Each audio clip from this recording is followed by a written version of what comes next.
Hi hello friends, అందరూ ఎలా ఉన్నారండి? Welcome back to our channel. ఈరోజు మన ఛానల్ అయితే సింపుల్గా హర్బ్ రైస్ చేయబోతున్నాం అండి. గార్లిక్ రైస్ అని కూడా అంటారు. ఈ గార్లిక్ రైస్ చేసే ప్రాసెస్ ఏంటని చూద్దాం. ముందుగా స్టవ్ ఆన్ చేసి కళాయి పెట్టుకోవాలి. కళాయి హీట్ అయిన తర్వాత ఇందులోనే 2-3 స్పూన్ల వరకు నెయ్యి వేసుకోవాలండి.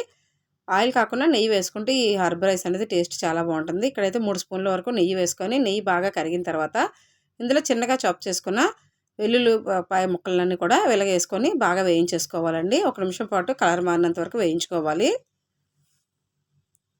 నేతిలో వేయించుకోవడం వల్ల మంచి ఫ్లేవర్ వస్తుంది. ఇప్పుడు గార్లిక్ అనేది కొద్దిగా వేగింది కదండి, ఇందులోనే కొద్దిగా కొత్తిమీర వేసుకొని బాగా వేయించుకోవాలి. ఇప్పుడు గార్లిక్ కూడా వేగిపోయింది. ఇప్పుడు ఇందులోనే 1 స్పూన్ వరకు చిల్లీ ఫ్లేక్స్ వేసుకున్నాను. ఇప్పుడు ఇందులోనే 1 స్పూన్ వరకు ఆర్గానో వేసుకున్నాం అండి. తర్వాత 2 స్పూన్ల వరకు మిరియాల పొడి.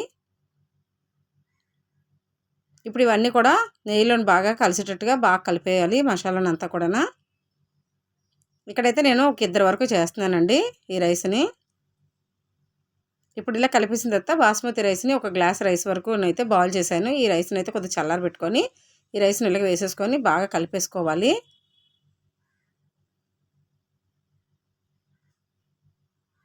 ఇప్పుడు రుచికి సరిపడగా ఉప్పు వేసుకోవాలి. ఇప్పుడు ఇందు మీద కొత్తిమీర కానీ కరివేపాకు ముక్కలకు కానీ కట్ చేసి వేసుకోవచ్చు.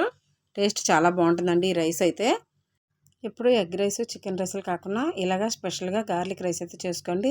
ఫ్లేవర్ఫుల్గా చాలా బాగుంటుందండి. మంచి ఫ్లేవరు. మనము చిల్లీ ఫ్లేక్స్ వేసుకున్నాం కదా, కారం అయితే సరిపోతుంది. మిరియాల పొడి కూడా వేసుకున్నాం కదండి, డైజెషన్ ప్రాబ్లం కూడా చాలా బాగుంటుంది. రైస్ అయితే మనకి ఇక్కడ రెడీ అయిపోయిందండి. అంతే, ఒక 10 మినిట్స్ అయితే చాలు. హర్బ్ రైస్ అనేది మనకి రెడీ అయిపోతుందండి. గార్లిక్ రైస్ ఇలాగ బౌల్లో వేసుకొని ఇలా సర్వ్ చేసుకున్నాము. ఒక్కొక్కరు ఇంత బౌల్లో రైస్ తీసుకుంటే డైట్ ప్లాన్ అయితే చాలా బాగుంటుందండి.